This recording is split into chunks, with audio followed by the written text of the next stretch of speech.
Bonjour, bienvenue en Mayenne et nous sommes dans la rue de l'Abbé Angot à Laval, le vieux Laval, côté rive gauche.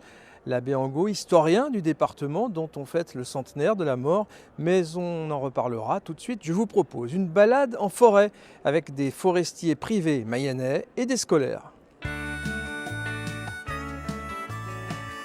On a beaucoup conduit le chêne en France pour nourrir les sangliers qu'ensuite on mangeait. Il n'y a pas qu'Astérix et Obélix qui mangeaient du sanglier. À l'époque, tout le monde, et même encore aujourd'hui. Tous les ans, des dizaines d'enfants des écoles du Nord Mayenne ont la chance de pouvoir s'offrir une balade en forêt. Mais plus qu'une balade, une véritable visite avec des professionnels qui répondent à leurs interrogations sur tous les mystères de la forêt.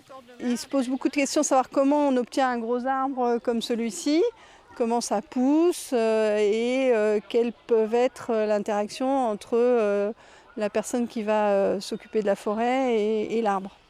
Sans oublier les vrais habitants des forêts, les animaux, ou encore la destination des troncs et autres grumes qui un jour deviendront bureaux ou fauteuils. Tout leur est expliqué. On a découvert comment les menuisiers ils fabriquaient le bois, tout ça. Comment ils s'en servaient ?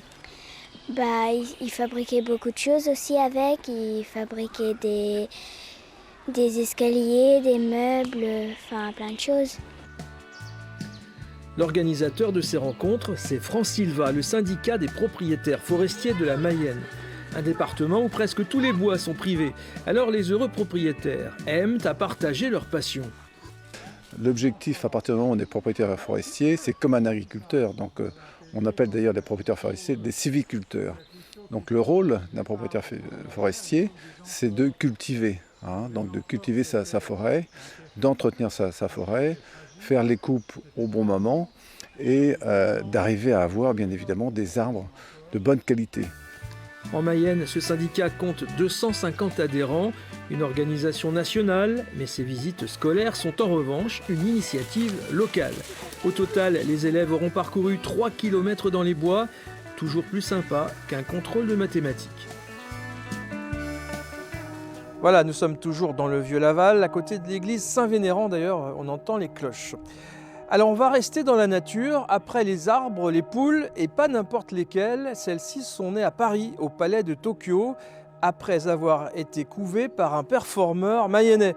Oui, je sais, ça paraît un peu surréaliste, regardez. La Mayenne est riche de personnages et dans la famille des iconoclastes, je voudrais le père, Christian Poincheval, artiste et inventeur. Et puis il y a le fils, lui est un performeur international qui avait même su intriguer le président de la République lors d'une de ses créations. Ça a commencé au palais de Tokyo avec des œufs que j'ai couvés durant 21 jours. Et jusqu'à temps que les poussins sortent de l'œuf. Et voilà, ici, donc du coup, elles continuent à grandir. Alors les bestioles sont en effet devenues grandes. Désormais, la petite famille des gallinacés a rejoint la Mayenne et le papa du papa des poussins a pris la relève. Et Abraham, c'est une performance, lui, qui est liée à l'étrange, quoi. C'est quelque chose qui perturbe, qui inquiète, qui questionne, qui remet en cause aussi quand même, parce que les gens, quand ils m'en parlent, je les regarde, ils me regardent. D'où ça vient ça? T'étais comme ça, tu vois? C'est assez drôle. Un poulailler expo œuvre d'art que l'on peut venir voir quand vous voulez, dit le maître des lieux. Étrangeté et convivialité avec un zeste d'humour. C'est au lieu-dit Le Plessis, à Gesvres, dans le Nord Mayenne. Et si sans GPS vous réussissez à trouver, ça aussi, c'est une performance. Voilà, et avant de se quitter, je vous présente cette revue, l'Oribus, un passionnant magazine réalisé en Mayenne par des bénévoles et des férus d'histoire locale. Avec donc, pour ce numéro, un spécial Abbé Angot, mort il y a 100 ans, Alphonse Angot, un personnage remarquable qui a écrit pas moins de 60 ouvrages sur le département de la Mayenne. Tout ça est raconté dans ce dernier numéro de l'Oribus, en vente dans toutes les bonnes librairies du département. Alors bonne lecture, bonnes vacances et à bientôt en Mayenne.